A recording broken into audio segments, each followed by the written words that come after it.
actually practiced general pediatrics for 10 years before I went back and did a genetics fellowship. Really had never thought about it as a profession because I was much more interested in a patient care career as opposed to an academic career, and I foolishly thought at that time that the only place that you could do genetics would be at an academic medical center.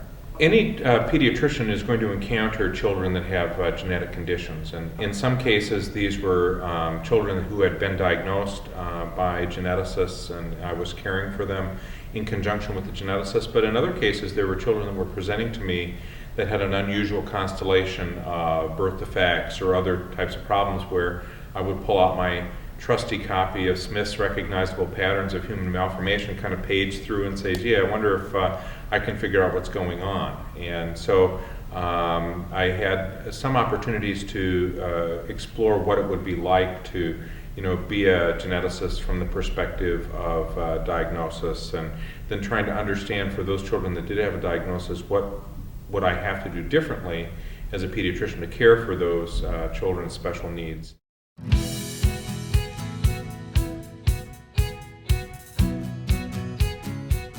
I always wanted to be paid to go to college. It seemed ideal. There were all these classes, and I could only fit a certain number in my 4 years, and I loved to learn. I figured out that genetics was really about as close to that as I'm ever going to get, because there's always something new, there's always something different. There are new things to learn about, some just based on new disorders that you encounter in the course of clinical practice, and some relating to the new discoveries that are coming about extraordinarily rapidly. So there's just never a dull day, and so it's always exciting to go to work and figure out what you can learn.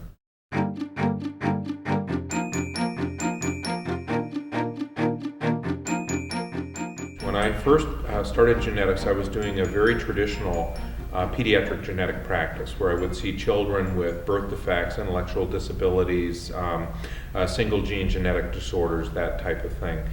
I was approached by a psychiatrist at the institution where I used to work who had a particular interest in psychiatric and behavioral issues in adults with cognitive disabilities. And she said, Mark, there's a whole group of adults out there who have never been evaluated, who we've never understood exactly what's going on. Would you have any interest in maybe seeing some of these patients? And so over time we actually evolved a multidisciplinary clinic for adults with cognitive disabilities. It really opened my eyes to the idea that there are a huge number of adults out there with problems that have never been evaluated and never been diagnosed. The fun thing about being a geneticist is there really is no such thing as a typical day. The variety of patients that you see can just be anything. So it's kind of fun to open up the schedule and when you're preparing for a clinic and just see what it is that is going to be there. My particular position is a little bit unusual compared to my colleagues because I've always practiced in private healthcare settings. I've never practiced in an academic medical center. So I've become very interested in aspects of how genetics can interact with healthcare delivery systems in general. Been interested in some of the economics of healthcare delivery as it relates to genetics. The average week I would probably be spending 50 hours or so in the office. In my current position, I don't have any specific responsibilities for call. For me, personally, it's been a very manageable lifestyle to be able to balance my professional career and my family.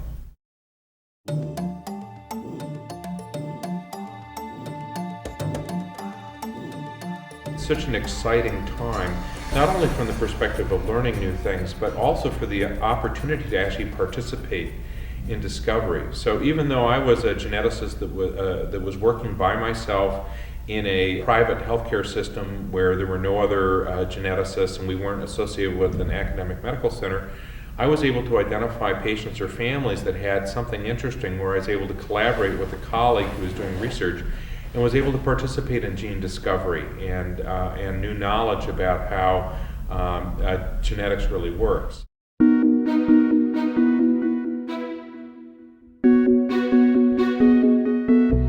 Genetics is unique in the sense that it is a primary medical specialty, but it's not a primary medical specialty where you can do a residency in genetics right out of medical school. So you either have to do a residency in another primary specialty or do a combined residency in a medical specialty and genetics, so that you can do pediatrics and genetics, or neurology and genetics, or OB and genetics. And so with a slightly longer investment of time, you come out with eligibility to be boarded in both that medical specialty and in genetics.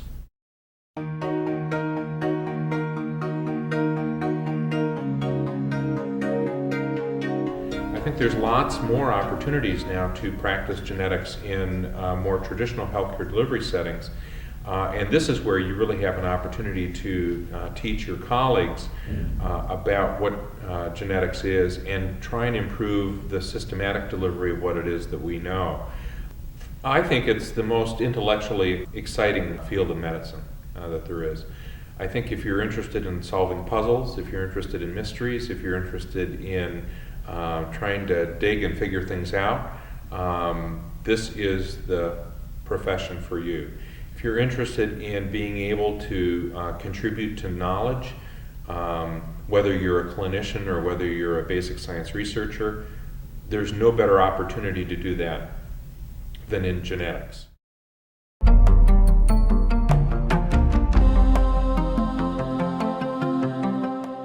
We had a young lady that was referred to us, 46-year-old, and she was referred by her group home because she had very significant cognitive problems, and they had extraordinarily challenging behaviors that they were unable to bring under control.